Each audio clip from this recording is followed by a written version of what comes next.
This is The Key to Retirement, Episode 1. In a world where your retirement is not just a date in the far-off future, where fears of whether or not you're ready, both financially and emotionally, consume your mind, you feel the need to take control, to take action. Now there's a place where the secrets to retiring well are revealed to those who believe. keytoretirement.ca. Ease your mind. Hello and welcome to The Key to Retirement online at keytoretirement.ca. I'm Scott. And I'm Kathy. We're here to help you get answers to all of your retirement questions so that you can confidently make the transition from working to not working and retire with the lifestyle you've only dreamed about. By revealing the common mistakes made by retirees when planning for retirement, we'll show you exactly what you need to do and what to be aware of, even if you're already retired. In this edition of The Key to Retirement, we're going to talk about the 3 critical first steps in determining if you need to work with a financial planner. In today's quick tip, we'll share a website you can use as a resource for finding a certified financial planner in your area. And if you'd like to get a jump start on finding the answers to your key financial planning questions using our proven system, you can book your risk-free, no-obligation initial meeting. One of our specifically trained certified financial planners will be pleased to walk you through the Kaizen financial planning process. Visit us online at ironshield.ca to obtain our contact information. Then simply call or email to book your free initial meeting. So Kath, what's new? Well, I guess we are. I'm Scott. And I'm Kathy. We're certified financial planners. We've been working with retirees and those looking to retire since 1993. Time and again, we're asked about our Kaizen financial planning process. We've realized that many more people may have the same questions, so we've created this forum to reach a wider audience. And in reaching a wider audience, it's an amazing way to be able to podcast out there, throw our information up there, and to get to helping many more people than we ever thought possible. And it reminds me of a story as to why we're doing this. What is it we're doing this? Why are we spending the time to podcast our financial planning process and the strategies and systems that we use? Why are we doing this? Well, here's the story. We've got a grandfather and a grandson walking down the beach after a really, really bad storm. The tide's gone out and there's all these starfish scattered all over the beach. And the grandson walks by and picks one up, throws it into the water. And they keep on walking, and he picks up another, and he throws it into the water. And he picks up another and throws it into the water. And the grandfather stops him and says, you can't save them all. And the grandson looks up with the starfish in his hands. He says, yeah, but I can save this one. And he throws it in the water. And that really spoke to me as to why we're doing this, what it is that we're trying to accomplish here. So, we talk about the Kaizen financial planning process, and I'm going to talk a little bit about that. The Kaizen financial planning process. Kaizen is a Japanese term that means constant and never-ending improvement.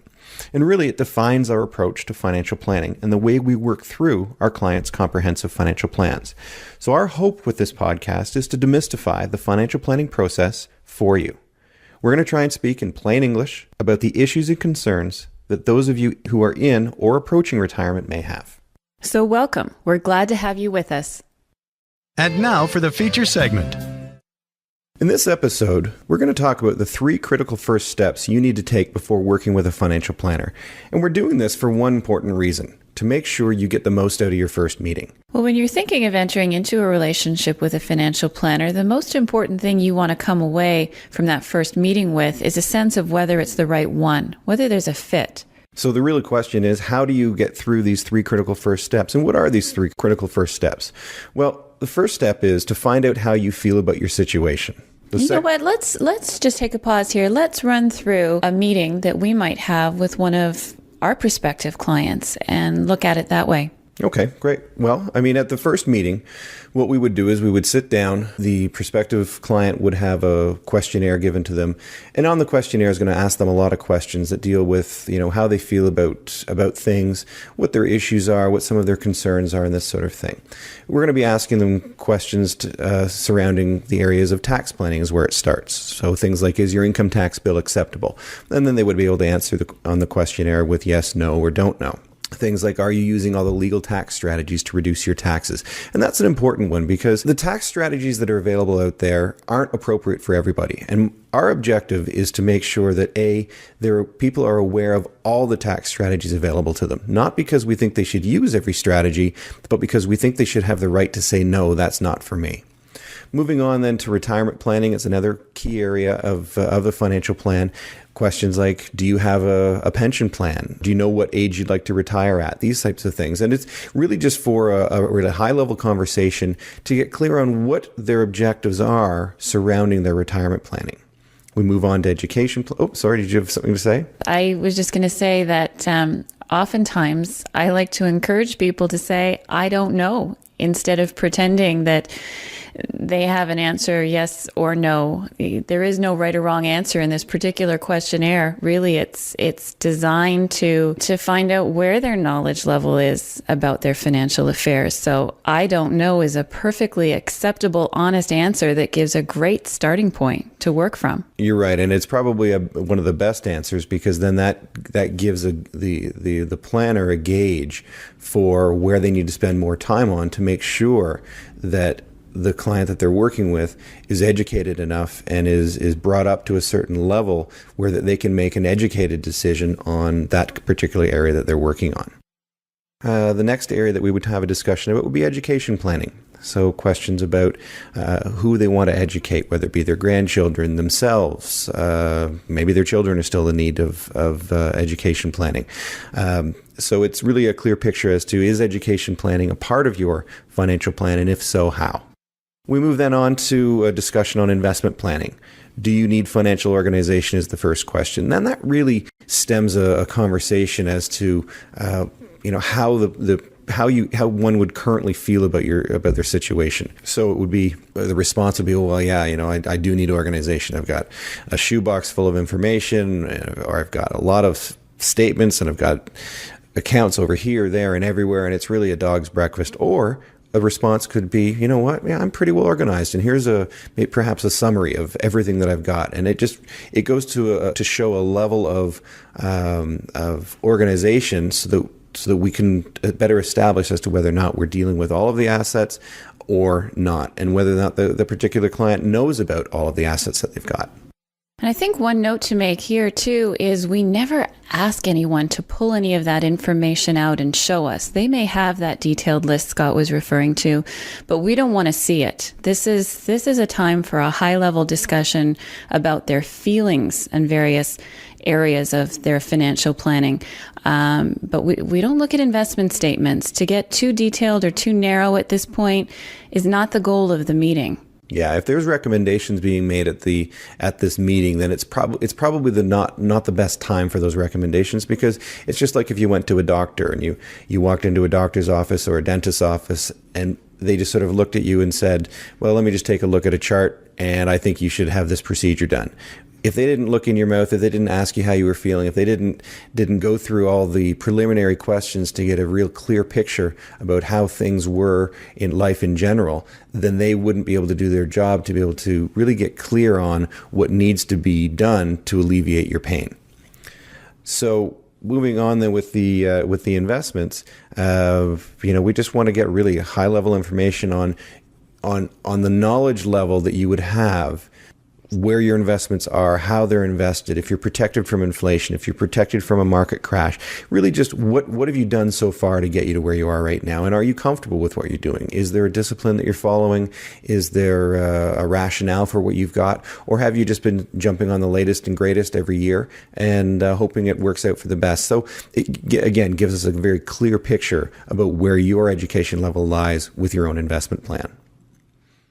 Moving on, then, we have a discussion about any business planning.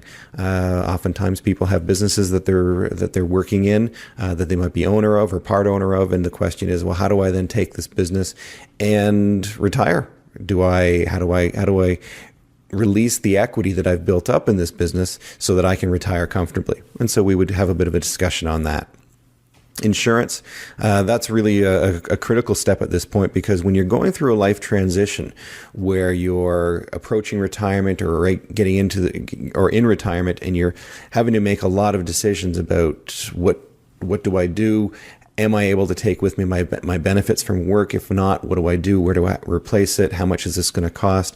We want to have a real clear discussion as to what risks you might be faced with, what you have in place to protect those risks, and also have a bit of a discussion as to what areas might be you might have exposure to.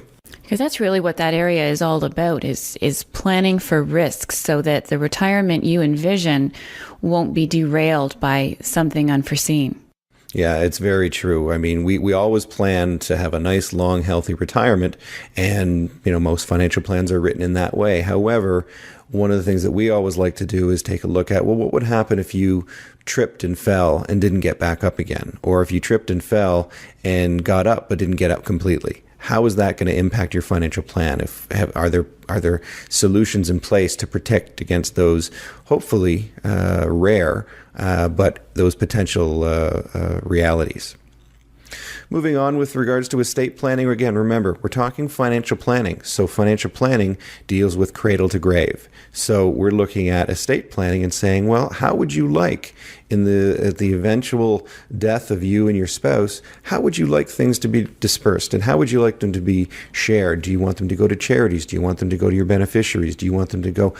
We want to really get a clear understanding about what your objective is there so that we can help you craft a plan to make that a reality. If you don't put it in writing, it's not going to happen. And so you need to be thinking about this well in advance. So we're going to ask questions about, do you have a will? Have you had your wills reviewed recently? Have you done any inheritance planning? Will your will avoid probate? So these are some of the questions that we're not looking to get definitive answers, but we just want to know whether or not you've had these discussions. Moving on to any mortgage planning, sometimes there is some downsizing that could take place. Maybe the family home is just not required anymore. If you're going from moving into that retirement phase, maybe you'd like to do some more traveling and don't want the obligations. So, is there some area that we can assist you with regards to any mortgage planning? Do you need a mortgage? Do you have a mortgage you need to get paid off? Do you want to help your children or grandchildren with mortgages and that sort of thing? So we can have a bit of a discussion around that. And then we lead into the overall planning, which deals with, do you need a coordinated financial plan? Is a comprehensive plan, now that we've had the discussion about all the areas that could affect you from a financial planning standpoint, do you feel that those areas are properly tied together and working well, or do you need somebody to assist you in quarterbacking to make sure that all of the areas of your financial plan are working together? We then move on to probably one of the most powerful questions that we use in our practice. And that question really comes down to this. If we were sitting here 3 years from today, looking over your progress, what would have to happen over that 3-year period for you to be happy with your progress? And in particular, what dangers would you have avoided? What opportunities would you have taken advantage of? And what current strengths do you possess that you want to leverage off of? So going into that discussion really gets a clear picture and allows you as the prospective client to get much more clarity on what you're hoping to accomplish. 3 years is really not that long of a period of time, but it's long enough that you can almost see it in the future. It's not like, it's not the planning where we've got a 30-year plan and what do you want to have happen in 20 years down the road. 3 years is all we're looking for. And we find that people can oftentimes plan for 3 years, and they can identify with that. So they can take themselves forward 3 years, take a look at what they want to accomplish. Oftentimes it means getting rid of certain pains that they've got right now and certain issues that are concerning them. And it really gives us the ability to get much clearer on the areas that need to be worked on first so that we can help clients get to that next stage. It's all about goals and objectives. Some prospective clients come in with what they feel are clearly articulated goals and objectives. But in this section of the meeting, the interview, we really find new things come to light, and it really broadens that discussion of goals and objectives and makes the relationship, if it does proceed, that much more meaningful. It certainly does. And so once we've gone through all of that and you've got a clear understanding about how you feel about your financial situation, you've had a discussion about what your goals and objectives are, and hopefully the planner you're having this discussion with has given you some tools and some assistance in getting clearer on what your goals are and what your objectives are. Now you have a better framework to determine if there's a reason to meet again with a financial planner. So that's those are the 3 steps covered there. Now, really what we want you to do with this information is, now that you've had almost a behind the scenes look at what happens or what should be happening at a first meeting, go out evaluate a financial planner, find a financial planner that you think would be somebody you'd be interested in working with. And this, again, assumes that you make the determination that you feel working with a financial planner would be a good thing for you. If you feel it's going to be a good thing, go out, evaluate a financial planner, use the tools that we've just provided you with right now to assess as to whether or not that meeting was a success or not, and as to whether or not it makes sense to meet with that financial planner for a second meeting. It's time for the Key to Retirement bonus segment. In today's quick tip, we're sharing a resource for finding a certified financial planner in your area so that you can begin your journey towards hiring a financial planner. Historically, the easiest way to get a list of names of firms to meet with was to go to your local Yellow Pages directory. The problem with this is that you're only going to find firms who have paid to be in those books. That doesn't mean that they're all qualified, it just means that they've paid to be there. However, now you can go directly to the organization that's sole objective is to promote and enforce the professional standards for financial planning in Canada. The Financial Planning Standards Council of Canada has a Find a Planner section on their website. You can even use a Google Map tool to show you all of the practicing certified financial planners in your area. Simply key in your postal code and it will generate a listing of all your local planners. You can read their profiles and link to their websites to find out more about them before you actually call. This website is www.fpsc.ca. That's www.fpsc.ca. An abundance of other resources such as this one can be found through the Kaizen financial planning process, exclusively offered by one of Canada's top fee financial planning firms, Iron Shield Financial Planning.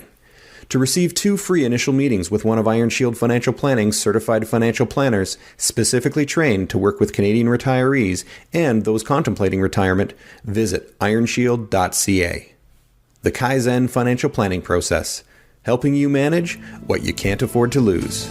You've been listening to the purveyors of freedom and fulfillment and the creators of the Kaizen financial planning process, Scott and Kathy. Scott and Kathy invite you to discover one of their most popular free presentations, 6 mistakes retirees make with their finances and how to avoid them. This presentation's been designed for investors 60 and over who are planning to retire or have already retired and who want to avoid these costly mistakes. Visit freefinancialplanningvideos.com now to sign up for this exclusive free video series, plus the free Kaizen Financial Planning Internet newsletter. Watch the videos directly from your computer. Upon sign up, you'll get instant access to this plain English, eye-opening video presentation pulled directly from the Kaizen Financial Planning process. Go now to freefinancialplanningvideos.com. Iron Shield Financial Planning and the Kaizen Financial Planning process, helping you manage what you can't afford to lose.